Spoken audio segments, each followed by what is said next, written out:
Hello, if you were looking for a scare tonight, you've come to the right place. I'll be narrating an hour's worth of creepy horror stories that I found off of Reddit. So without further ado, These are their stories. Olduvai Gorge, Tanzania 2024. The excavation has gone smoothly these past 3 weeks, but today we've encountered something so strange that it warranted the creation of this entry you're presently reading. As of this moment, I'm not sure whether or not to officially publish these finds, as I fear for the repercussions it may produce, and I do not wish to tarnish my professional legacy. The reason I'm even writing this entry to begin with is to keep a personal record of these recent events while they're fresh in my mind, but I also intend to post it anonymously to the internet, where it will likely be swept away and disregarded as a hoax or urban legend. I'm fine with that, I just need to get it off my chest. I know it's not rational or even a good idea to share this with strangers, but I just need to tell someone. Maybe someone will know what is going on. Until I have fully decided on whether or not to publish, I will keep this as anonymous as I can. I'm a paleoanthropologist at an esteemed university in the States, and I've been leading a small excavation team here in Tanzania at one of the oldest sites of hominin occupation in the world, Olduvai Gorge. Our excavation site was located on the eastern stretches of the gorge, in a particularly hilly area, as scouted by our surveyors. They chose this spot due to the presence of a series of small and seemingly undiscovered rock shelters hidden away behind thick shrubbery and debris. It is nothing short of a miracle that they were able to be located by our team. Over these past weeks, we have found here an abundance of lithic assemblages, most of them consisting of Oldowan scrapers and cores, but we also found a pair of Aculean hand axes and a few bifacial points. Deep in one of the rock shelters, we even unearthed the partial remains of what is most likely an Australopithecine upper skull, though further osteological analysis is pending. All seemed to be going well until today, when my lunch break was interrupted by one of my students. I will refer to him as Edward. He came rushing over from the easternmost rock shelter, nearly stumbling over all the pebbles and sticks in his way as he hurried down the hill toward the tents, calling my name. I rose from my seat to greet him, fearing that some sort of accident had happened. "What is it?" I anxiously inquired. I had never seen him this upset. "You gotta come check this out, right now," he replied enigmatically and ushered me to follow him. I went with him up the hill and into the mouth of the rock shelter. Immediately I noticed what all the fuss was about. Deep in the innermost end of the rock shelter, past all the excavation tools and equipment, where there had previously been a solid rock wall, there was now a small opening. I saw the small hole next to this big rock, and I just kept digging and digging, and I moved some more rocks, and "Oh, okay, you should have notified me sooner," I said, cutting him off as I ventured deeper into the shelter toward the gaping hole. I feared that, in his eagerness, he may have disturbed an important context. But the thing is, I looked inside it, with my light and whatnot, and I saw these, things. You better take a look. I crouched down beside the hole and searched my pockets for my flashlight. The opening seemed big enough for someone to crawl into, and as I turned on the light, the shining beam illuminated a massive cavern on the other side, probably big enough to stand in. "Remarkable," I uttered. "Shine your light at the far end walls. Do you see them?" Edward probed. I did as he had asked me, and as my light moved across the dusty volcanic rock walls of the chamber, I laid my eyes on something that made my heart skip a beat. First, believing it to be merely a trick of the light, I stuck my head deeper into the opening to get a better view. "You see them, don't you?" Edward's voice echoed behind me. Lost for words, I began crawling through the opening, eagerly disregarding any health and safety precautions one would be wise to employ when venturing into such undiscovered cave environments. I heard Edward calling out to me as I did so, begging me to be careful. I scraped up my arms and legs in the process, and as I emerged on the other side, I was completely covered in dust, which I promptly brushed off my rugged clothes as I stood up.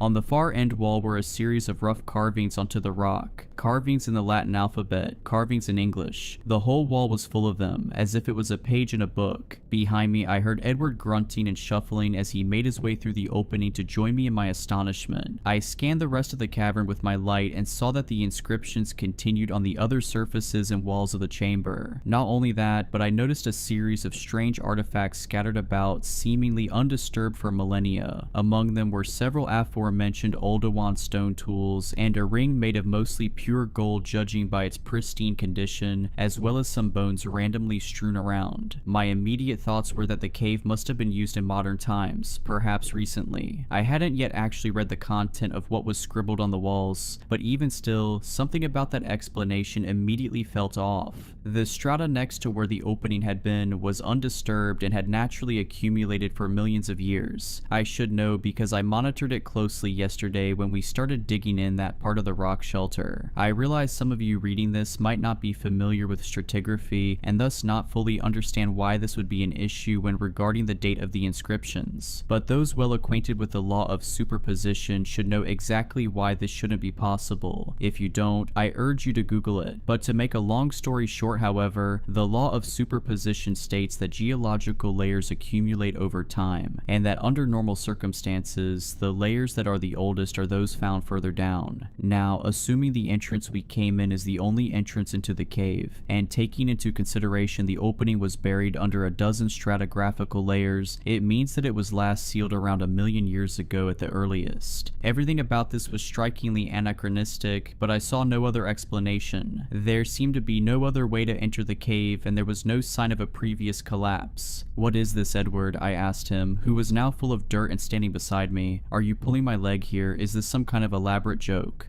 "No, sir, I promise."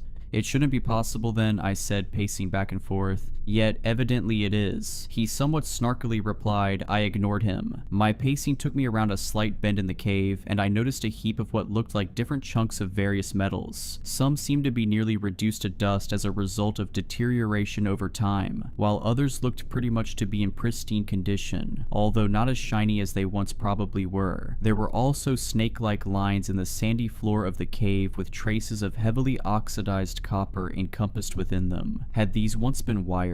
If they were ever covered in plastic, as most wires today are, it must have broken down millennia ago, leaving no trace. Quite remarkable. "Doc, you should see what's written on these walls." Edward's voice echoed around the bend. "Just a second," I replied, carefully observing the strange assemblage and analyzing it as best as I could. I had never seen anything like it in my life. Was this a machine? "Whoa, like you really need to come right now," Edward again urged me. I emerged from behind the bend to see what all the fuss was about, and when I did, I noticed the dusty visage of Edward looking pale as a ghost. "What's the matter?" I asked, looking at where the beam of his flashlight was illuminating the inscribed wall. "Read what it says," Edward urged me, and so I did. In the following section of this entry, I will recount word for word what was inscribed on those walls. Where there is significant erosion or other obstruction of the text, I have filled in the gaps. From what I interpreted to be the beginning, the upper left corner, it read as follows. "Upon arrival, the machine broke down almost instantaneously. I am the only living Homo sapiens in the world, and there won't be another like me for at least 2 million years. There is an overwhelming hopelessness to it all. There is no hope for me. I have accepted it. These things, these devils, have left me no other choice than to seal myself into this tomb. I can hear them at night digging and scratching." Thus read the first section of the text. Beneath it, the next one read, "My name is Bill Hartnell, and I was born on the 29th of September 2029 in Exeter, England, and this is my full story. I'm stuck in here for the foreseeable future, so I might as well tell my tale in as much detail as I can. I've got nothing better to do to pass my remaining time. Apologies if I don't get to finish it. Writing on this wall is somewhat tedious, however, so I will be concise. Forgive me. I studied quantum mechanics at Exxon and graduated with my PhD in 2058. The machine I built subsequently took me 10 years to complete and was operational by 2068, which is also the year I traveled here. I have now been here for a total of 2 weeks, and fear this may be my last. If you find this message, Patricia, you were both right and wrong. Right in that it would end badly, but wrong in that it wouldn't at least work." The writing ceased as this wall had met with the ground, but it continued on another, larger register to its upper right. My goal was to travel through time and witness every significant human benchmark in chronological order, starting here with the earliest use of tools and ending my tour with the 2029 Mars landing launch. But now it seems the beginning of the human story will be the end of mine. There is something else here, something that doesn't belong. One moment I was in my garage in Exeter, ready to go, and in the next a blinding white glare surrounded me, and as I opened my eyes I found myself on the prehistoric African continent. I immediately felt the scorching heat of the sun burn into my skin, and in that moment I cursed myself for not bringing sun protection protection. Such an obvious oversight, I thought. My pale British skin would be the death of me. The first thing that stood out to me was how humid it was compared to the present. If my calculations are correct, I should be at the site of Olduvai Gorge, but here there is neither a gorge nor the arid shrubland it is known for. This place is ripe with vegetation and fauna. As I stepped out of the machine, I noticed it had broken, and I dragged it off into a nearby cave for protection until I could get it running again. I spent my first night inside that cave, sheltered from the elements and wildlife, and trying to repair my device. It was a futile effort, as I do not possess the parts necessary for such a repair. Another fatal oversight. My first 4 nights were relatively normal, or as normal as you would expect them to be 2 million years in the past. On my second day, I cautiously ventured outside the shelter, and it didn't take long for me to make contact with the locals. Presumably they are Homo habilis, but it is hard to tell. I am a physicist, not an anthropologist. Seeing them in the flesh is a surreal experience. To think I am the first human to lay eyes on another living human species in 40,000 years is extraordinary. I guess this writing also technically makes for the earliest writing in human history, which is also neat. The other humans first greeted me with a sort of reserved curiosity. They carried in their hands various stone tools and looked bizarre, though to them I probably looked equally strange. If they had the cognitive abilities to form thoughts about religion, I must have resembled a god to them. They let me observe them from a distance and never posed any problems. If anything, they wanted nothing to do with me. I find it ironic how these people live in dwellings constructed between trees and shrubbery out in the open, while it is myself who is living in a cave like some troglodyte. On the 5th night, things got strange. Just as the sun was setting, I was heading back to my cave when I heard my name called out, almost like a faint whisper, coming from the tree line a short distance away. That voice, raspy and out of breath, I had never heard anything like it before. I am positive it was not made by any of the local hominins. I briefly decided to investigate, but when I heard rapid approaching commotion in the bush, I took off.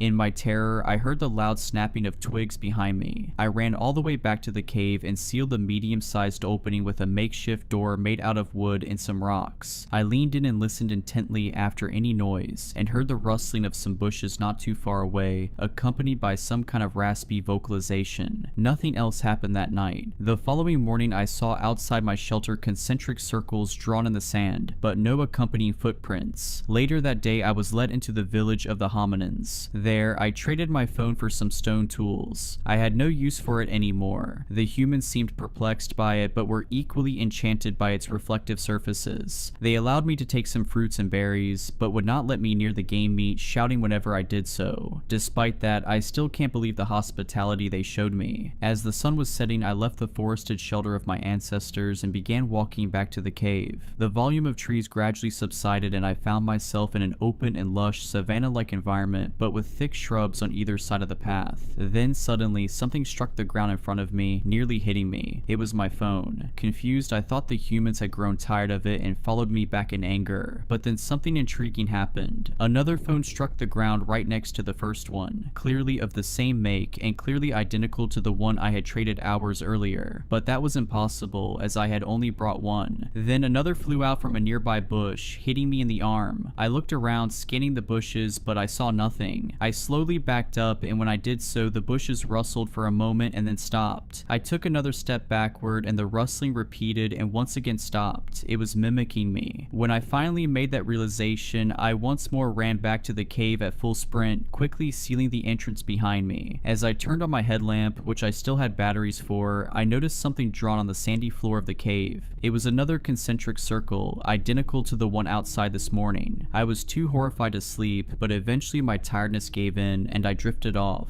I spent the next day teaching myself how to hunt. Though I had some food rations from modern times back in the cave, eventually I would need to learn how to hunt if I were to survive out here, I figured. I had tried in the morning to hunt some lizards and birds with the stone weaponry I acquired the day prior, but with little success. I couldn't survive on berries and fruits alone, so I decided that the only way to get some protein around these parts would be to accompany a hunting party. I waited outside the village until the men left for their daily hunt, but as I approached them, they angrily detested my presence, denying my company. They waved their arms at me, ushering me to keep a distance, so for the rest of the day, I did exactly that. I lived in their shadow, observing but never interrupting their hunt. The following hours were spent watching the H. habilis hunt some local megafauna. Among them was an animal that is now extinct, therefore I do not know its name, but it It resembled some kind of elephant, as I, from a distance, watched my early ancestors secure the kill and slice off chunks of meat with their stone scrapers. The most eerie thing occurred. About 9 of the humans stood gathered around the elephantine creature when suddenly something pale sprinted out from the nearby tree line. It was bipedal and double the height of the other men. The thing was certainly humanoid in shape, but this was definitely no primitive hominin. Its marble white flesh glistened in the sun as it ran full force toward the dead animal. The hunters quickly noticed it and scattered, some even leaving behind their stone tools. The figure ran up to the elephant and began eating, tearing the animal's flesh off with its hands. It gorged itself on the meat and suddenly stopped. I laid low in the bush about 100 meters away, eagerly watching in terrified amazement. It was hard to make out details at such a distance, but what I saw next I am certain of. The thing slowly reared its head and looked directly at my direction. I'm not sure if it saw me or not, but I could feel its piercing gaze.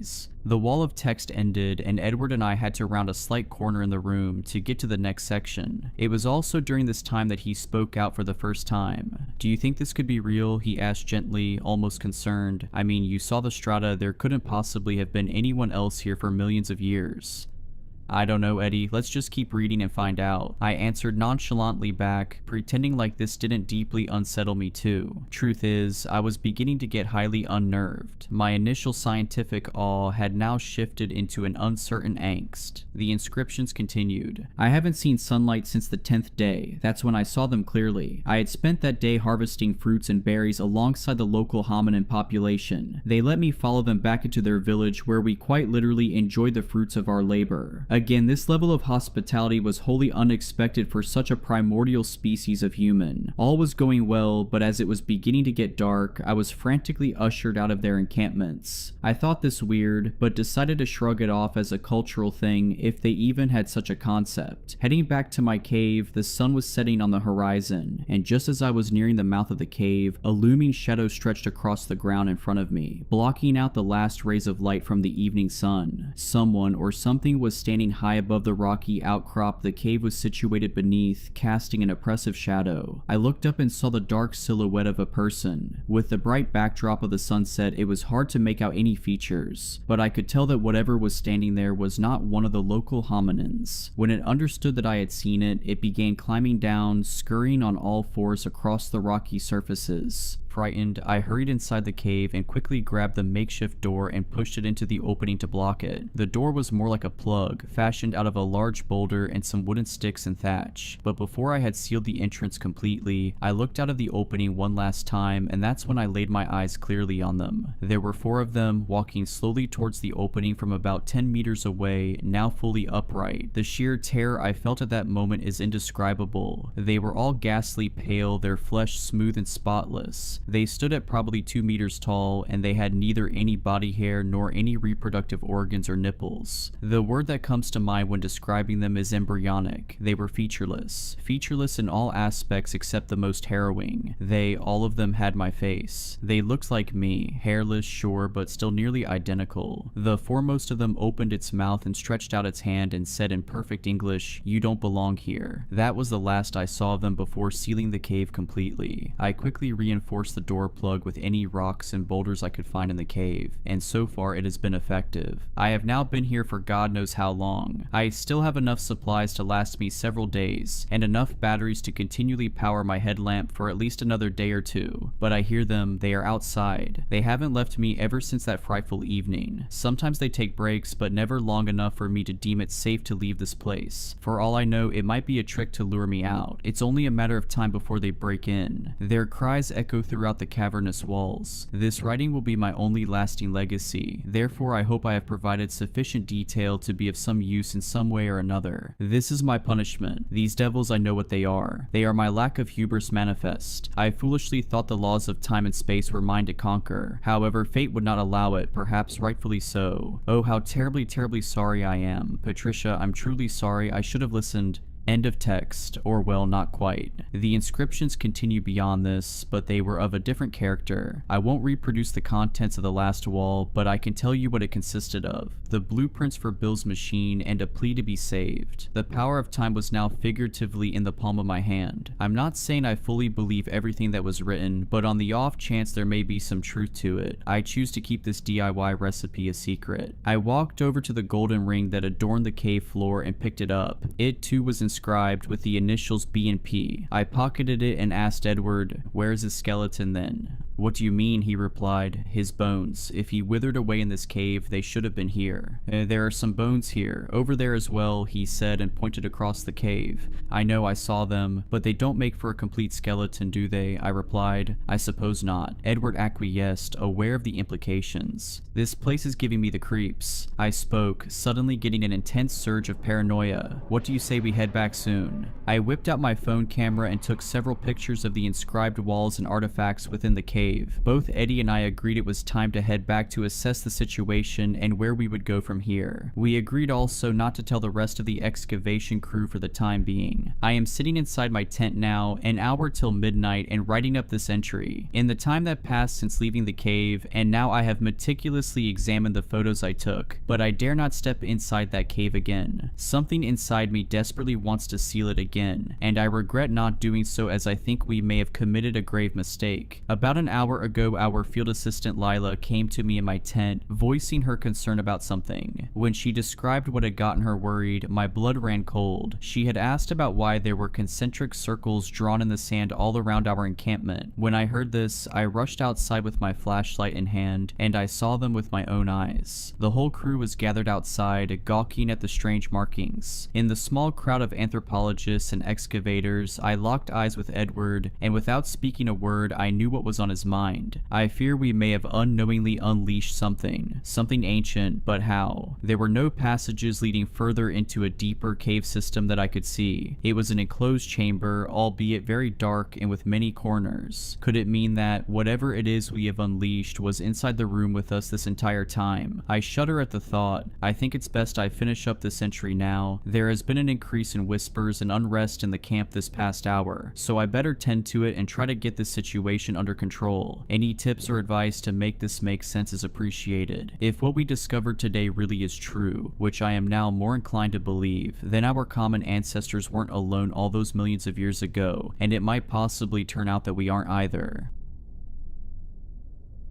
It was 10:31 when my phone buzzed. Emergency alert, do not enter underground structures such as basements. Stay above ground until the all clear. My husband looked up from his phone and stared at me. Did you just get a...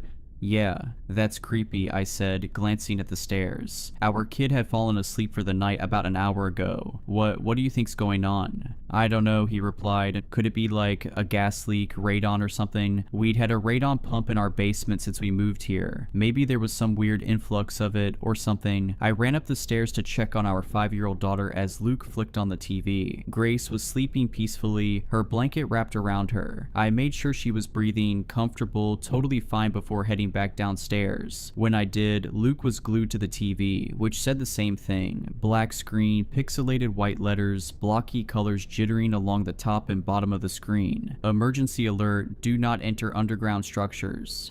"Maybe we should get out of here," I said, "but it's late and Grace has school tomorrow." "Yeah, so we'll miss school, we can go to my mom's." Luke crossed his arms and stared at the TV. He then flicked to CNN and other news channels, but whatever was happening here must have been local, because it was just the same political drivel re-airing from earlier in the day. There was not a blip of the emergency alert anywhere except the local news channel. I pulled out my phone and did some Google searches. Nothing came up, so I shot off a text to Lacey, the mom of one of Grace's friends, who lived in the next development over. We'd only lived here since the school year started, so it's not like I had a whole network of people to ask. She didn't respond. "I think we should go," I said, grabbing a duffel bag out of the closet. "What about work? Don't you work remotely on Mondays anyway?" "Yeah, but..."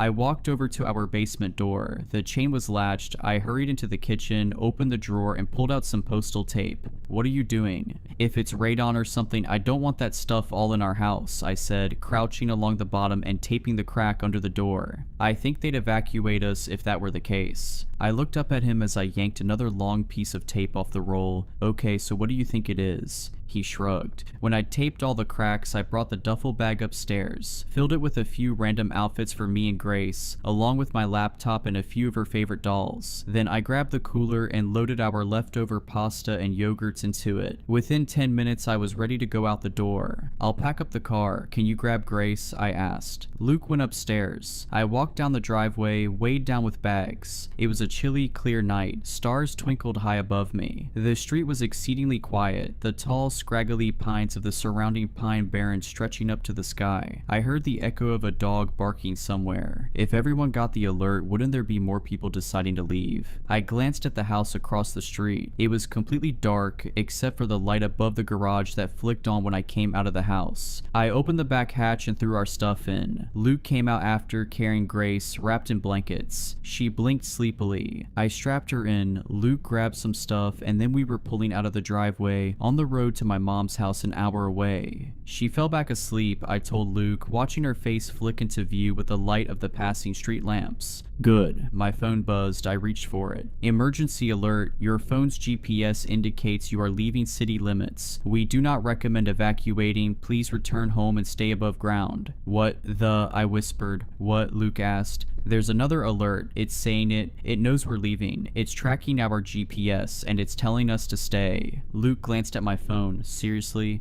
Yeah. That data's supposed to be private, he said, isn't it? I would think so, unless, I don't know, maybe there are some emergency protocols that allow the FBI to access it or something. We fell into uncomfortable silence. Luke clicked on the turn signal, switched lanes. You don't want me to turn around, right? He asked quietly. I glanced down at my phone. Number I don't. The highway was empty, not a single car in sight. That made me uneasy. Surely other people would be evacuating unless they were all actually obeying the second message. But who even trusts the government these days? I did another Google search. No results popped up. I refreshed over and over again. Wouldn't something be on the internet by now? We were 5 miles out of town now. I should be relieved, but I wasn't. I leaned against the window, the cold glass pressed against my forehead. The pine trees flashed by, skinny and tilted, then gave way to a charred, barren patch of forest. Both sides of the highway were burnt to the ground. I'd read somewhere that some pine cones only opened in extreme temperatures, like from a wildfire. Fires and regrowth were part of the cycle here, part of the ecosystem, in flux between death and rebirth like a phoenix. My phone buzzed. My heart dropped, but it wasn't an alert. It was a text from Lacey. Only 2 words. What alert? My fingers raced across the screen. Didn't you get an emergency alert saying to stay above ground? Number. Lacey didn't get an alert, I said. Luke paused. What if the alerts were only sent to our phones? I asked, my voice shaking. I glanced back at Grace, still peacefully asleep, head lolling softly with each bump of the car. Luke shook his head. That's crazy. No one can send messages like that, just the government or whatever. What if it's a trap? My voice shook harder. What if the only safe place was our basement? That's just your OCD talking, he said softly, empathetically. We're doing the right thing. There's something weird in town, like a gas leak, and we got out. That's obviously the safest thing to do. I stared out at the charred pines. There were a few that hadn't burned up, standing tall and stilted in the darkness. I stared out at them, wondering why they were spared. One of them moved. What the car screeched to a stop. My body lurched forward, the seatbelt locked, keeping my head from hitting the dash. Sorry, that deer just darted. His voice died in his throat. We both stared at the lower legs of something illuminated in the headlights, thin and spindly, but definitely not a deer's. They ended in twisted toes, not hooves, and extended several feet up into the darkness. Silhouetted against the starry sky, beyond the reach of our headlights, I could see something. Something tall and spindly, skeletal, crisscrossing lines of bones or sticks or something else entirely. As I stared at it, as it stared at me, a wave of dizziness dizziness washed through me. The world seemed to tilt on its axis, weight pressed down on my head, and immense pressure bearing down on me. Thwack. Something hit the side of the car with incredible force. The entire car rocked on its wheels. I screamed, thwack. A mess of lines, bones, sticks outside my window, empty air between them, the stars and the pines rippling strangely behind it. Luke stomped down on the accelerator. The car shot forward, we swerved around the thing, then past the burnt section of forest and continued down the dark, twisting highway. My phone buzzed. Emergency alert, all clear, please return home immediately. We got to my mom's house around midnight, a squat brick ranch on a residential road. I glanced warily at the pines behind her house, stretching up to the sky before picking up Grace and carrying her inside. Mom was sitting at the kitchen table waiting for us, her fingers wrapped against the mug in her hand. The entire house smelled like that familiar mix of coffee and dust. I started for the guest bedroom and then got a better idea. The ranch had a lower level that was half underground. It had been finished into an office, but there was a couch down there. I could have Grace sleep on the couch and we could sleep on the floor. Where are you going? Mom was standing behind me, eyebrow raised as I undid the chain lock to the basement floor. I think we're going to sleep down there. No, you're not. It's all dusty down there. I haven't cleaned for ages. There could even be mice and... We're sleeping down here. Those alerts were probably just a prank, she continued, or a glitch or something. Besides, you're like an hour away now. I'd only told my mom about the alerts. I didn't tell her about the thing in the woods. My mom was not a supernatural person. She'd definitely chalk it up to a trick of the light or something. Casper himself could be floating in front of her face and she'd call it a trick of the light. You're being ridiculous, she continued. You know, this reminds me of that time you taped up the door to the attic, remember? When the exterminator had found a bat up there. You were worried there were more, with rabies, and they could flatten themselves in through the cracks between the door and the ceiling and bite you while you were sleeping. You don't feel the bites when you're sleeping, I growled back. A lot of people have gotten rabies from bats in their houses, and they can squeeze through really tiny places. My point is, she interrupted, it's unsanitary down there. Grace was getting incredibly heavy in my arms. I glanced at Luke, who was just standing in the doorway wide-eyed like he'd walked in on a gunfight. Then I pulled the chain lock and yanked the door open. Kate, Mom said warningly. Halfway down the stairs, my phone buzzed in my pocket.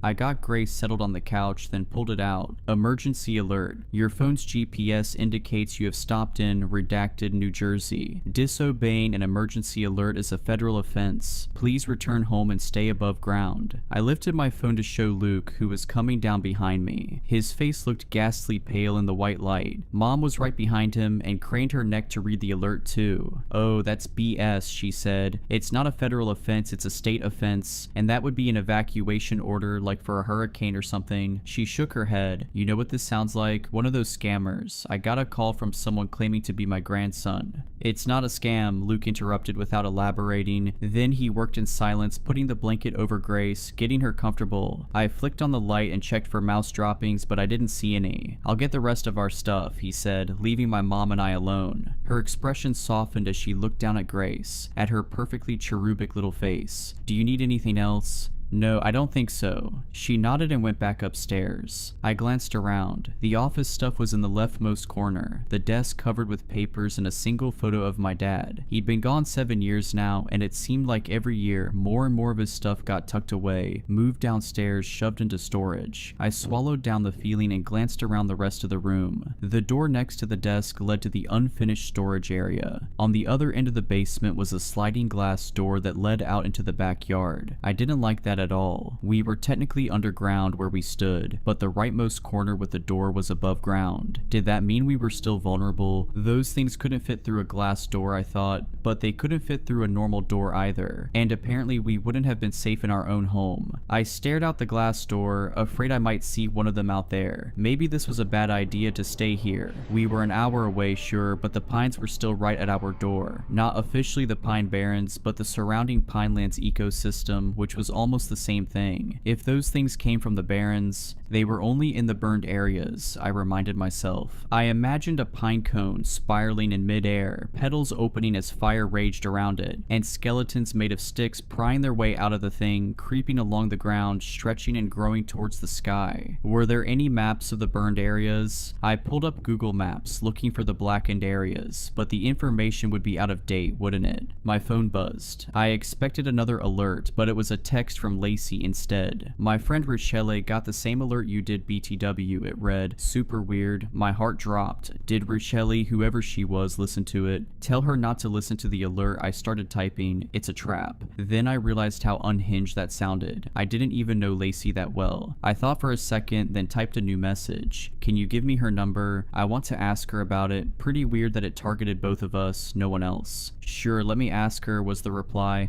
As I waited, Luke came back down the stairs, carrying our stuff, computer cords and stuffies nearly falling out of his arms. Someone else got the alert, I whispered, one of Lacey's friends. Really? Yeah, I asked for her number.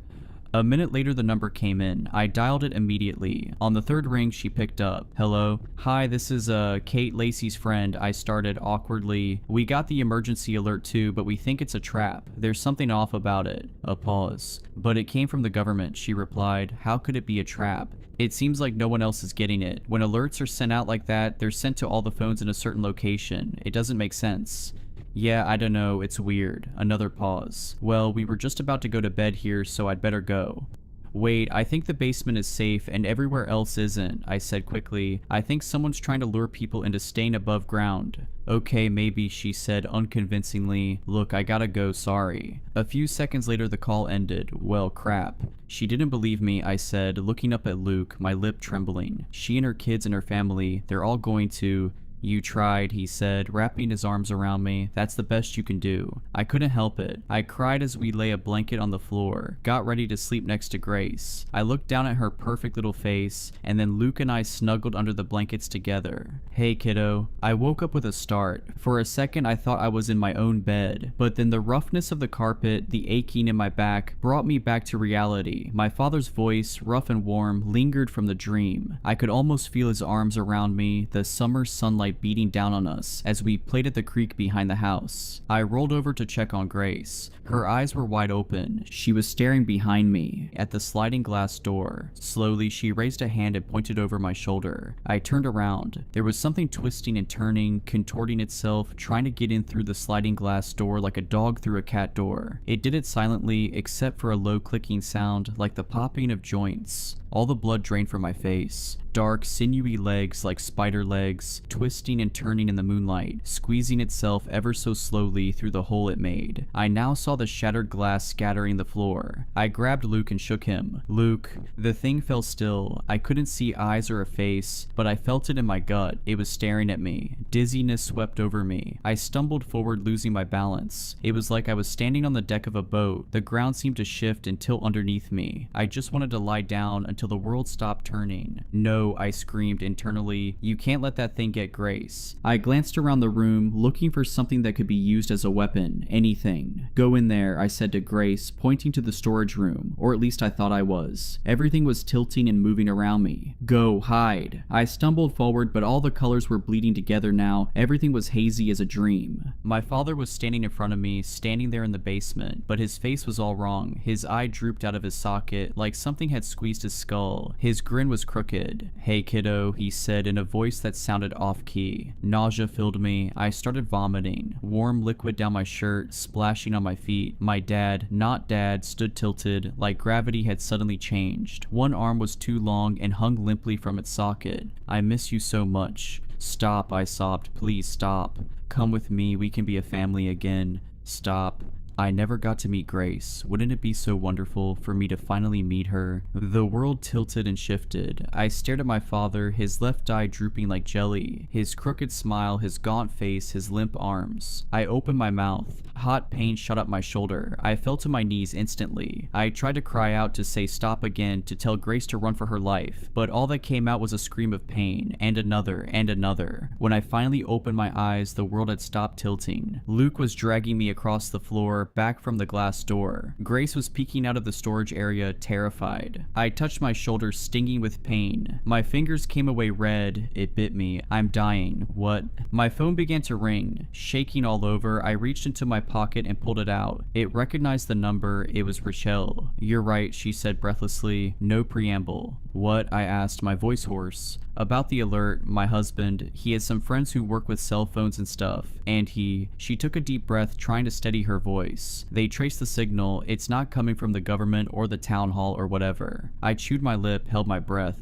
It's coming from the middle of the woods. The hospital was mostly empty, quiet, dark. Fluorescent lights buzzed overhead, and the walls were a sickly shade of seafoam green. The doctor, a tall thin man in his 60s, didn't seem to believe my story, but he admitted me for observation anyway. My mom was staying at her friend's house with Grace, in their non-walkout basement. I didn't want to leave her. I wanted her right here with me, but the hospital was above ground, and someone needed to treat my wound before I bled to death. Luke left me for a moment to use the bathroom. I closed my eyes, not intending to sleep, but I was so tired and the bite was now only a dull, throbbing pain. I drifted in and out of consciousness until I heard two voices in the room. I snapped my eyes open for a moment to see the doctor and a nurse hovering over me. They were talking softly to each other, looking concerned. I quickly shut my eyes again, pretending to be asleep. I caught a snatch of their conversation. "It's just like that man," the nurse whispered. "The one that was admitted last night, John something." A pause. "I know. What do you think this is?" "I don't know, Rita. I really don't." "Do you think we should give her diazepam preventatively?" the nurse asked. "The other one, he screamed so much." "The family will ask questions. There's no reason for her to be on diazepam for an animal bite. They'll ask questions when she's dead too," the nurse snapped back. "The least we can do is make her comfortable."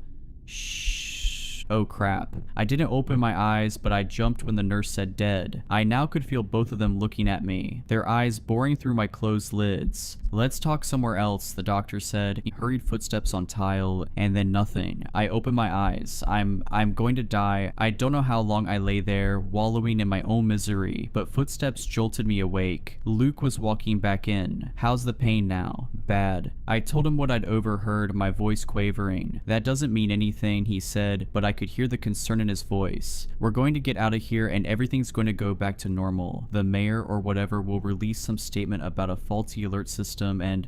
"Stop." He looked at me warily, but shut up. The two of us sat in silence. A few times Luke opened his mouth, looking like he was going to say something, but then quickly shut it again. Footsteps pattered by outside in the hallway. The tinny sounds of the TV droned on in the corner. "I'm going to call Rochelle," I told him. The line rang 3 times before she picked up. I told her everything, about the bite, about the things I saw. I was afraid of sounding crazy, but when I'd finally finished, she sounded like she was crying on the other side. "I saw my baby," she said in a low tone, barely above a whisper. I had a miscarriage at 14 weeks, and I saw this little basket with a tiny pink thing bundled up inside. And I heard her cry. Her voice broke. I knew it wasn't real, but I still went toward it, before Ravi pulled me back.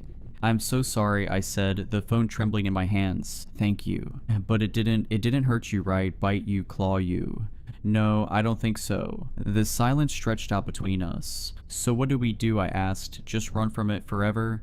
"I've been talking to someone who knows about this more than we do," she replied. "Maybe I should come see you. What hospital are you at?" She told me she'd be there in an hour. Rochelle was a short, thin woman with brown skin and thick frame glasses. She wore a t-shirt with some sort of video game reference on it and faded jeans. As she hurried in, she was wringing her hands, twisting them over and over again. Following after her was a woman in her 50s. Her salt and pepper hair was cropped short, and her skin was deathly pale, like she'd never seen the sun. "This is Jamie," Rochelle said, gesturing to the older woman. "She's a professor and specializes in this kind of stuff. I've been talking to her for the past few hours and she wanted to see you." "This kind of stuff?" The woman abruptly sat down and leaned in towards me, like I was some kind of specimen she was eager to examine. "You know what's going on here?" I asked as she stared at my shoulder in a way that made me extremely uncomfortable. "Yes, sort of. Have you ever heard of something called speculative evolution?" "No," I replied. "Okay, it's reconstructing what kinds of creatures would evolve under different circumstances. Maybe an amphibian would evolve to have wings like a bat, for example, if insects didn't hover around ponds. You see what I mean?"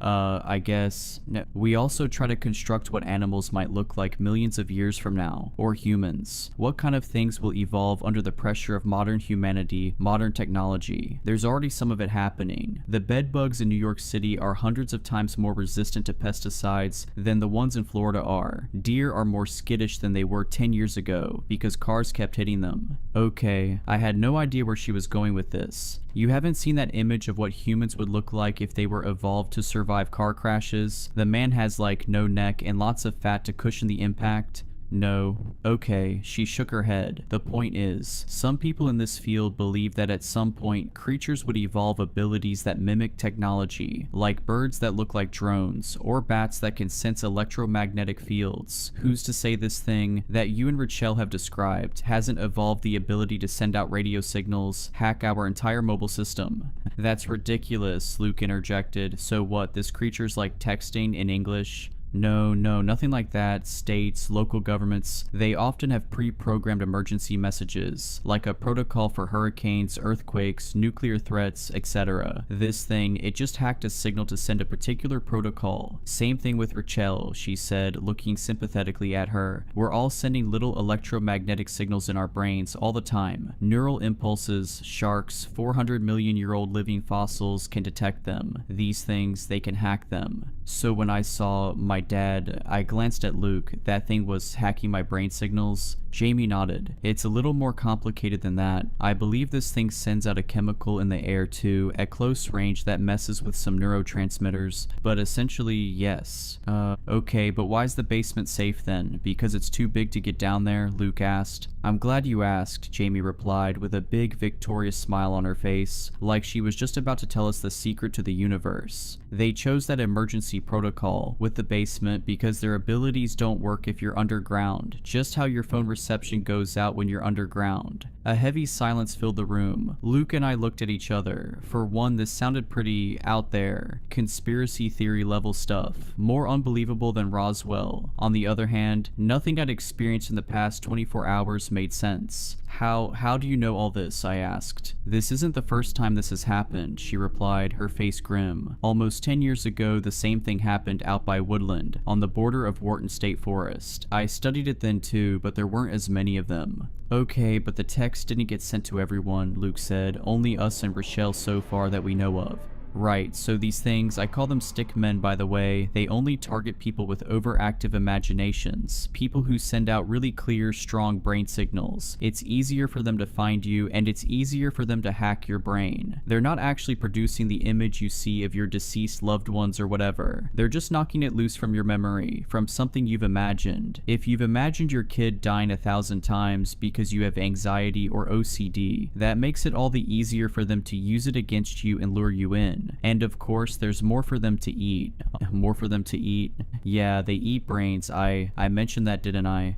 More awkward, heavy, suffocating silence. Kate said she heard the doctor saying she's going to die, he said in a soft voice. Is that true? Jamie glanced at me but stayed silent. Richella jumped in, her voice full of heartache. Jamie told me once it bites you, it's linked to you, it will follow you and end you. It'll show you your worst nightmares first, Jamie interjected, absolutely unable to read the room. Show you everything you fear. But when it starts showing you yourself in these waking nightmares, that usually means you only have a day left. I swallowed a wave of nausea. Then I started getting out of the hospital bed. I needed to get out of here. Away from Jamie's stare, Luke's concern. Just a moment of silence. Maybe I get a Coke from the vending machine. Not even a Diet one. I hadn't had a full sugar one in ages. I tried to keep out the memory of my dad before me in my mom's basement. I had imagined him saying those exact words. When I was at my lowest point years ago, when a flicker of suicide showed itself in an ocean of postpartum depression, and that guy, the stick man or whatever, had used it against me. Another wave of nausea. I pushed towards the door. Wait, Richelle said, standing up, reaching for my arm. I'll be right back, I snapped. I made my way down the empty hospital hallway. Beeping machines, echoey footsteps in the distance. Tears pricked my eyes. I kept going, making a left, then a right, following the signs for the vending machines. My feet shuffled along the ground, taking me there slowly, ever so slowly. Kate, stop. I turned to see Luke coming after me. He stopped 6 feet away, trying to give me space. I just need a minute, I replied, my voice shaky. No, it's not that. Your mom just texted me and we have to go, Grace. His voice broke. My heart broke with it. What happened? She fell, he said, his voice barely above a whisper. She's not conscious. They're rushing her to the hospital. To the hospital. You mean here? They're taking her here? I asked frantically. "They're taking her to the hospital," he repeated. Something twinged inside me. That doesn't make sense. That's not an answer. I looked down, number on the floor, something black, slick and wet on the green linoleum floor, a tendril like a long umbilical cord attached to Luke's foot and leading down the hallway. I felt dizzy. The world started to tilt. Kate. I turned around to see Luke behind me, frozen, eyes wide. I looked back. Other Luke was no longer standing there. It was me. I was staring at my own face. I wish I could say it looked different, one eye popping out, skin all blistered and pink, but it wasn't. It looked exactly like me, like looking in a mirror. I looked down. Other me was holding a pillow. She held my gaze for a second, then looked down at the floor. I followed her gaze. Grace was lying at my feet, eyes closed, hands resting neatly under her head, fast asleep. No, no, no. I knew this intrusive thought. I knew how it ended. It's not real. It's not real. I turned and ran back down the hallway, reaching for Luke's hand, rustling behind me. I couldn't look back. I couldn't. Luke pulled me into the room and I followed, breathless. "We have to get underground. It's here." Richella and Jamie looked at me. Then they looked at the floor. For a second, I thought I was going to see my worst nightmare. But instead, I looked down to see blood dripping off my arm, seeping through my shirt, traveling in wet, soaky rivulets, dripping to the floor. Drip, drip, drip. Jamie shot up and walked over to me. Gently, she pushed back the cloth of my shirt, exposing the wound on my shoulder. "Necrotic tissue," she whispered. She shook her head sadly. "It's begun." "I can't die. I can't." My shoulder pulsed with pain. I continued running down the hall towards the big red exit sign. The hospital hadn't released me. "Stop," Luke begged, catching up with me. But I forced myself to run faster, despite the pain. I wasn't going to just sit in the hospital room and wait to die. Obviously, from what the doctors said, that's what happened to the last one. I was going to get underground. Maybe I would have to stay there forever, or until they found a way to kill these things. I would not leave Grace without a mother. I wanted more than anything to go to her, hug her, tell her I loved her. But maybe that thing could follow me even into a basement. I didn't think so, but I couldn't risk it. The best thing I could do was get underground, buy time. Grace was as safe as she could be with my mom underground. I ran towards the exit. The red sign glowed brightly in the darkness of the hallway. One of the lights flickered overhead. My bare feet slapped against the floor. The floor felt sharp. I kept running, but it didn't seem like I was getting any closer to the exit sign. What the? I glanced back. Luke wasn't following me anymore, nor Rochelle or Jamie. The hallway extended behind me, stretching back into the darkness infinitely. I kept running. The exit door was open now, still so far away. A stiff breeze blew in, ruffling through my hair. It smelled of pine and wood and decay. Keep running. The ground was so rough under my feet. The air was so cold. The lights above me flickered wildly. The door didn't get any closer, no matter how fast I sprinted. A few leaves swirled by outside in the darkness. Keep running. The lights above me flickered out, and then I wasn't in the hospital anymore. I was in the middle of the woods. Pine trees stretched up into the darkness. The sand littered with sharp sticks and rocks bit into the bare soles of my feet. Silence rang in my ears except for a light fluttering sound somewhere in the darkness. No, it tricked me. I wheeled around. I didn't see any lights, any break in the trees. How deep in the barrens am I? How long have I been running? The darkness closed in, suffocating me. I felt my pockets, no phone, no way to call for help, no way to know where I am. I sucked in a breath, ready to scream into the darkness, but that would draw the stickmen to me, wouldn't it? Or did it not matter? Did they already know where I was? I looked up at the stars, at the slices of sky poking through the pines. I tried to identify them. Is that Cassiopeia? But I didn't know anything about how to tell directions from the stars. Besides, the pines blocked out most of the sky anyway. No, wait, that's not the way to do this. I ran in here. My legs didn't feel that sore, even though it must have distorted time. I'd only felt like I was running for a minute. If I'd run 10 miles into the barrens, I'd know. I just needed to figure out what direction I'd come from. I wheeled around, trying to look for footprints, flattened vegetation, any sign of where I'd come from. But it was pitch dark out, and I didn't have any source of light. There was moonlight, enough to see so that I didn't smack into a tree, but not enough to look for footprints in the sand. I stared at the trees, but the branches were up too high and too thin to support my weight. I couldn't even climb them to get a better vantage point. I ransacked my pockets again, nothing. So I started off in a random direction, sticks stabbed at my feet, pebbles rolled underneath my toes. I kept walking forward, trying to keep a straight line. The Pine Barrens is 1,000,000 acres, but an acre wasn't that many square miles. I remembered that from somewhere. I tried to focus on doing the math. If I was in the center and walked in a random direction, how long would it take me to get to the edge? 5 hours? 10? More than that? And of course I'd heard the stories. Even without the stick men, the Pine Barrens were deadly enough. Carnivorous plants, rattlesnakes, and a way of turning people around. It was easy to get lost in the infinite pines. I thought of Grace, Luke telling her I was gone, her crying, melting down, she needed me. Maybe years ago at that low point in my life right after Grace was born, I wouldn't have been quite so panicked at the thought of dying. But I was panicking now. I picked up the pace, sticks stabbed at my feet harder. I tried to keep a straight line, but it was so hard in the dark, and for all I knew, I was just walking deeper and deeper into the barrens. Then I saw it,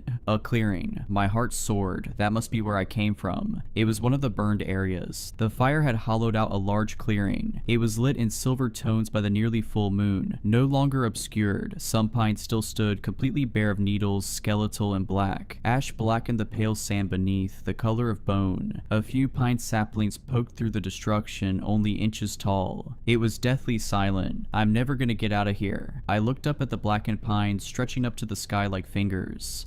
Snap. I whirled around. Someone was standing at the edge of the trees, painted in all tones of gray from the moonlight, barely visible among the trees. I took off into a run, but in my panic I tripped. It felt like it was in slow motion. The sandy, ashy ground rose up to meet me. Pain shot up my arms. My shoulders screamed in pain. Sticks scraped my cheek. Snap, snap, snap. I scrambled up to see myself standing there, arms hanging limply at my sides, hair grazing my shoulders. "Let me go," I screamed. My voice echoed and died into the forest. She stepped closer. I could hear too a wet smacking sound. There was another slimy black appendage attached to her feet, controlling her like she was a puppet. She canted her head at me and her lips split into an unnatural grin. I turned and tried to run again. An intense wave of dizziness hit me. The ground tilted, heaviness pressed down on my head. My stomach lurched and I was vomiting, stumbling, tripping in my own puddle of vomit. "Stop," I croaked. I was lying on my back, warm, wet vomit soaking through the back of my shirt. Twisted black appendages were filling up the corners of my vision, melting in with the twisted black pines stretching up to the sky. The stars above me looked like shooting stars, moving across the sky with how dizzy I was. The sky was replaced with my own face. Her hair hung onto my face, sticking to the sweat and the vomit. Her lips curled into a smile, and then her mouth began to open, wider, wider, wider, rows of sharp teeth like a lamprey's descending into the darkness of her throat. I tried to push it off, but my hands met slime. I was pinned by the creature, one of the stick men. It was only her disembodied head hovering over me, attached to a tangled black mess of creature. "They eat brains," Jamie's voice echoed in my head as the teeth loomed closer. So close I couldn't see any of the barrens anymore. Grace. What's she going to do without me? She'll never recover. Her entire life will be ruined. I can't.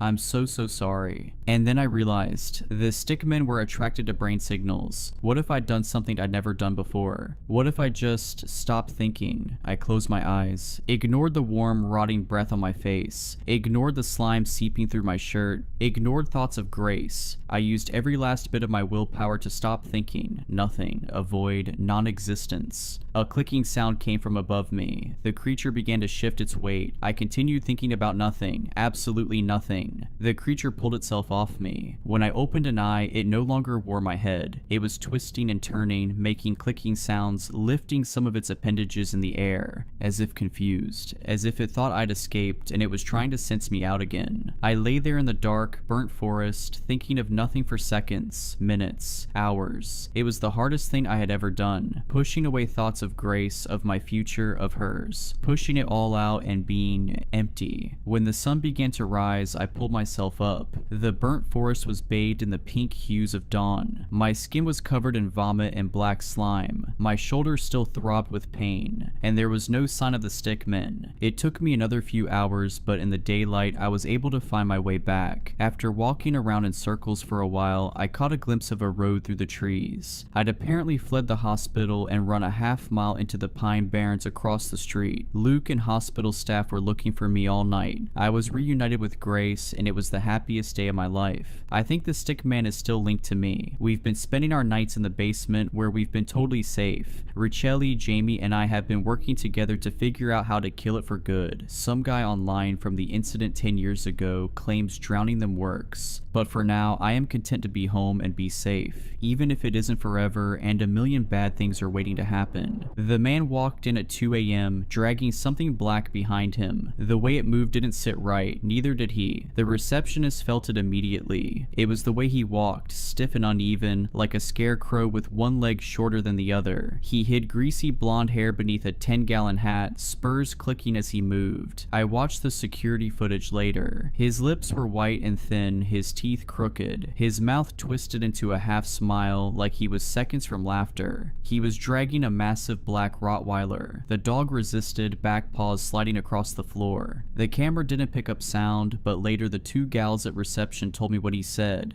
He's acting possessed. They handed him intake forms. He hobbled back to a bench. I watched through the camera lens as another client holding a cat carrier slid away from him. I looked up his paperwork. The address led to some warehouse out in the scrublands 3 states away. The name seemed fake too. Keaton, no records, no online presence. It didn't seem to fit him, but the dog's name, Mutt. That was the only detail I believed. You might wonder why I checked. It's not standard protocol. I don't usually do this, but the events of the last few nights led me to my search. When he handed the paperwork back, he sat down again, dragging the dog with him like a sack of flour. He leaned against the wall, arms folded, eyes fixed ahead. He moved like a corpse propped upright. His dog didn't move much either. It sat there, waiting. We see a lot of characters here, some aggressive, some kind. But this man, something about him was wrong in a way I can't articulate. I stepped into the lobby to bring him into an exam room. It took him a second to register me, like he was in a trance. And then the smell hit me. Stale cigarettes, gas fumes, and beneath that, something worse. A rotten, greasy stench that clung to the air. The dog sat still, vacant, a husk. It was like someone had lobotomized it. As it stood there, drool began dripping from its mouth, pooling on the floor. I introduced myself and got to work. So, what's going on with Mutt today? Keaton didn't answer right away. His eyes drifted to the ceiling, like he was staring at something that fluttered in the air above us.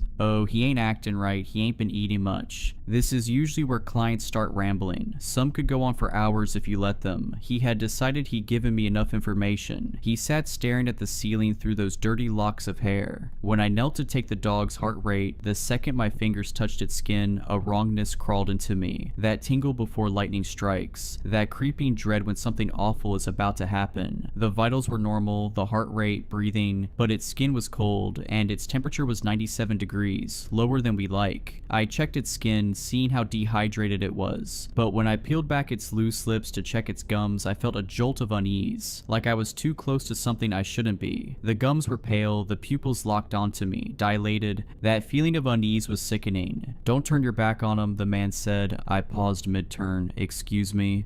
"If you're gonna walk from him, do it facing. Otherwise, something bad might happen." I exhaled, irritated. He'd watched me get close to the dog, lean in, take its temperature, listen to its heart rate. Yet now was the time he decided to warn me it was aggressive. I liked the situation less and less. The man, the dog. The way this whole situation ached in my gut. I backed away, facing the dog. It watched me like I was prey, like I was meat. A few moments later, our on-site emergency veterinarian, Dr. Harcum, came in. Old school, no nonsense. He and Keaton exchanged few words. The vet recommended blood work and an overnight stay with an IV fluid drip. The dog needed warming up too. Keaton never lost that dumb smile, that half-cocked grin, like something was hilarious, but he nodded, accepted the treatment plan. We went to take the dog into the back treatment area. I slipped a muzzle on, of course, and that's when I noticed how the dog refused to walk. The owner had dragged it behind him earlier, but now it wasn't acting lethargic. I could see in its eyes it was choosing not to move. It was being obstinate. I had a larger male staff member, Ryan, carry the dog for me. As he picked it up, he glanced at me. We didn't exchange words, but I knew he felt it too. Not only the dog. The air itself seemed to hum with an unearthly feeling. When we went to draw blood from its jugular, it didn't even react. Ryan held the dog steady, hands firm on either side of its head, jaws up. The needle slipped in. The syringe filled. The blood felt lukewarm. It didn't feel like it had just been pumping through a live body. I ran it through the machines, and it confirmed mild dehydration, with some elevated lipase values indicating mild pancreatitis. We placed it in a heated kennel, tucked it under blankets, and hooked up the IV catheter. Keaton was gone, but relief was fleeting. Mutt remained, and with him came something unseen. A presence thick as fog, pressing in from all sides. That was 3 days ago. That night was quiet, rare for an emergency hospital. We had another dog kennel 2 spaces down from the Rottweiler. It was a cattle dog that had undergone emergency laparotomy. It had been doing fine. Normal vitals, good appetite, responsive. 2 hours later, I crossed into the back animal ward to check on it. The cattle dog was dead. It had torn open its own incision. The cone lay discarded. It hadn't just licked or nibbled, it had utterly and completely dismantled itself. Even when coils of intestine unfurled from its abdomen, it kept biting at those guts. The dog had attacked his own innards as if they were coiled vipers waiting to lunge. The dog was in a wet slump, head limp against the floor. The blood ran in bright ribbons, swirling toward the kennel drain behind him. I heard the gentle slurp of the blood sucking down the drain. The kennel was a bloodbath. It streaked the walls, spattered the ceiling. His intestines had leaked a mixture of bile and digested sludge. The cattle dog's eyes were vacant orbs, glistening in the light. I stood still for a moment, taking in the horror, the scope of this violence. And 2 kennels down sat Mutt, eyes focused on my task, no expression on his stoic face. Fluid drip running, heater humming. There was only the sound of the blood in the pipes. Mutt didn't pant, he didn't whine. His eyes reflected the fluorescent light, and for one sickening second, they looked almost human. Dr. Harcum made the call, but I heard every word, every choke sob through the thin walls of our office. The owner didn't cry, they wailed. I'd seen plenty of death in this job, but this was different. This wasn't bad luck. Something else had its hands in this. The mood in the hospital shifted palpably. In all my years, I'd never seen a dog unzip itself like a gym bag and spill out its intestines. His eyes followed every movement, the bloody towels, the mop buckets, the cattle dog-sized body bag, zip-tied and labeled. That night was quiet, but it didn't feel like a break. I imagined I was in a field staring at thunderheads form like warships in the distant sky. That feeling was the promise of something worse to come. At some point, hours after the cattle dog's death, I heard the steady beeping of a monitor from the kennel ward. It was the 4th pump hooked up to Mutt. I didn't want to go over there, but I did. I brought Ryan. We slipped the muzzle over Mutt's head. He didn't resist, didn't flinch. He let it happen. His eyes followed the movement of our hands as we buckled it behind his head. Only his eyes moved. 2 dark orbs. He was digesting the scene around him. It felt like he was learning and listening. The dog had kinked the IV line beneath its paw. We moved it aside, smoothed it out. That should have been it. A simple fix. But as we turned to leave, the light above his kennel flickered. At first, we saw a slight flicker. It was barely noticeable, then it sputtered, dimmed, and cut out completely. The kennel dropped into shadow. Ryan and I froze. The only light now was a faint glow from the hallway behind us. We exchanged a glance. Neither of us spoke. Neither of us wanted to acknowledge what we were feeling. The air in the room changed, heavy, buzzing, like the static before a storm. Then the 2 tube lights above Mutt's kennel flared so bright it hurt to look at them. A pop, then a sizzle, and they died. Everything was silent. Ryan's back was to Mutt. Mutt lunged. It was a surge of violence, even with the muzzle strapped tight. A blur of black as Mutt's body lunged forward. The muzzled face rammed against Ryan's side, smashing into him again and again. Ryan screamed. The dog was silent except for the mechanical snapping of his jaws, working beneath the muzzle. Spittle flying. Ryan twisted, trying to stand, but the sudden attack had taken him off guard. I reacted without thinking. Threw open the kennel door. Mutt rammed into Ryan again, harder this time. The sheer force knocked him off balance. Ryan writhed around to grab at Mutt. The moment he faced Mutt, the dog stilled. It stood there motionless, bathed in the new darkness. Something was wrong with this dog, not neurologically. It was something so much deeper. I sensed the calculating intelligence of a predator, but it felt much more malignant than that, like a cancerous tumor spreading quietly beneath the surface of your skin. pain. Ryan and I trembled, shaken to the core. Later, he revealed a bruise under his ribs, a deep bloom of violet spreading like a rose beneath his skin. Neither of us spoke about it. The rest of the night passed without incident. I focused on my other cases for the night. I worked with a Chihuahua hacking through pneumonia, a Persian cat with seizures, and a tabby cat with proprioceptive issues in its forelimbs. I went through the motions, but my mind was elsewhere. Ryan seemed dazed, like something fresh had broken inside of him. It wasn't the shock, or the trauma, or the fear. It was more profound than that. I left for the night still unsettled. Ryan didn't even wave goodbye when I passed by. I chain-smoked cigarettes in my car before driving home, flicked the butts out the window and watched them sail onto the asphalt. My hands were shaking the entire ride, and when I finally collapsed into bed, I pulled my pistol out of my purse and slipped it under my pillow. And as the sun crept over the horizon, my dreams were wrong. I dreamed of a black face snarling in the dark, leaning in, sniffing, eyes like hollow pits, endless swirling galaxies within. I felt the faraway sting of teeth sinking into my flesh. Not a bite, not an attack, but a slow, deliberate pressure, easing into my skin. When I woke, my sheets were damp with sweat. When I came in for my shift that night, I felt a deep sense of disappointment the second I walked past Mutt's kennel. He was still there, heater purring, eyes following. The lights above his kennel were still blown out. The ones beside them had started to flicker. Ryan called out sick, said he'd been throwing up since the night before. I had a feeling there was more to the story, but I didn't have time to dwell on it. I shot him a text wishing him well. He read it, yet he didn't reply. And that sinister, eerie man who called himself Keaton, his phone went straight to dial tone when we tried calling for a case update. He wasn't coming back. He'd paid half his bill up front in crisp old $100 bills. We weren't getting the other half.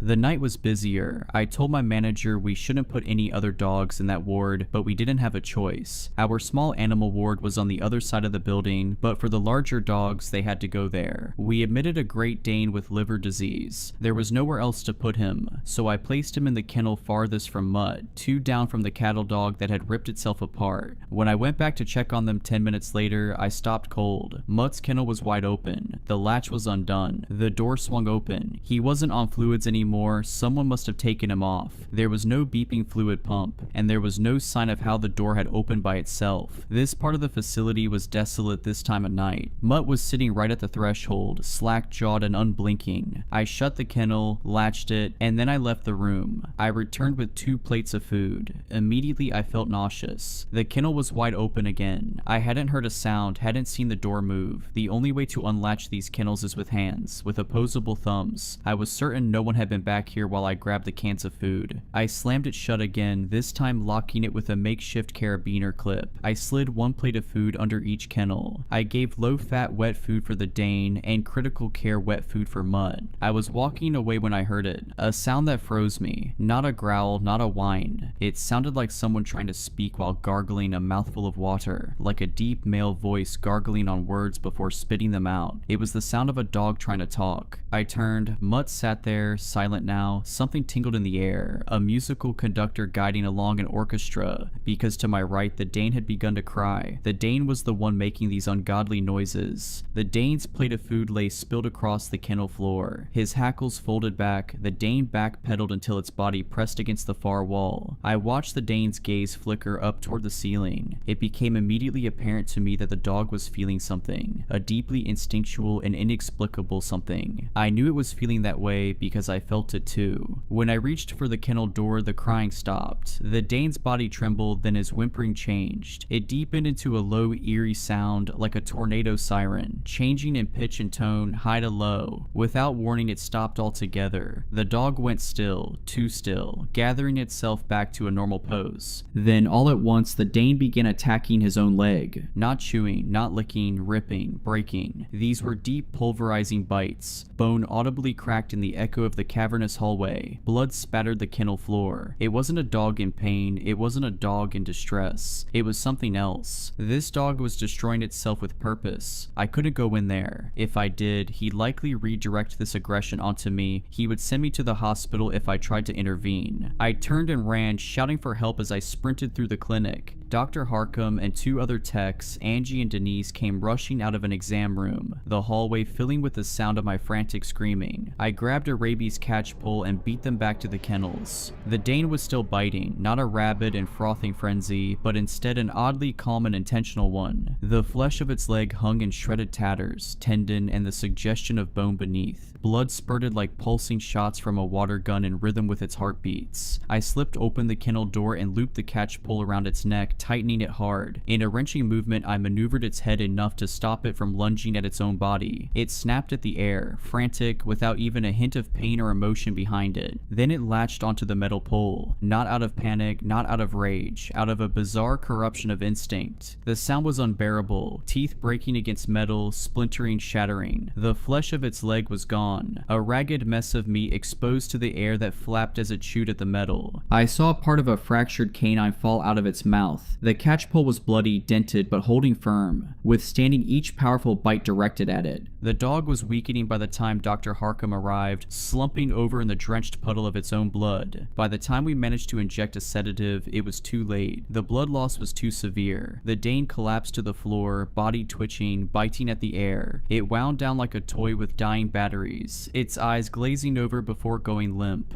Out of the corner of my eye, I saw Mutt, lips pulled back in a snarl. "When is that dog going to leave?" I snapped, pointing at him. Dr. Harcum shot me a sharp look. Blood streaked his white coat. His eyes were dark, hollowed with an exhaustion brought on long before Mutt entered our lives. "Something is wrong with it," I insisted, "with him. All I see is a dog who mutilated itself in our care and then bled out. Mind you, this is the second one in 2 days. Don't worry about that dog." He gestured at Mutt emphatically. "We have bigger issues here. I have another owner to call. Another person I have to tell their pet killed itself. Under my watch. God, this is a mess." He flicked blood from his fingers, dragged a sleeve across his face. He was years past burnout, a shell of his former self. He couldn't see what I saw. He couldn't see the way Mutt watched, the way his eyes lingered over the carnage pooling beneath my feet, like he was enjoying it. Dr. Harcum sighed, rubbing a hand down his face. "We tried calling that creepy bastard again. Numbers out of service. He ditched the dog on us. That meant we had to rehome it. It could take weeks. I couldn't take weeks with him. None of us could." And as I looked into Angie's eyes, I knew she felt the same. And over the next few hours, the hospital settled into an uneasy silence. The night shift pressed on, but something had shifted. We were all exhausted, hollowed out by what we'd seen. The cattle dog, the Great Dane, the blood, the 2 blood-drenched kennels we'd had to clean up. Mutt still sat in his kennel, untouched food sitting at his feet. The heater hummed in background. 2 more lights flickered out while I cleaned. I mopped blood from the floors, the thick iron scent clinging to my skin. The mess soaking the towels we used was a deep, ugly red. And through it all, Mutt never looked away from us, a shadow looming in the dark part of this corridor. I told myself I'd figure something out, that I needed time, but time wasn't on my side. I was dumping a load of bloody towels into the laundry bin when I heard it. I dropped everything. A voice, thick and wet, slurred in a way no dog's throat was built to produce. It wasn't a bark, it wasn't a growl. It was trying to speak, and what came out wasn't a sound, it was a name. My name. Allison. I turned, stomach lurching. Mutt was sitting in his kennel, still, muzzle slack, drool pooling on the blanket beneath him. His pupils seemed to swallow all the remaining light.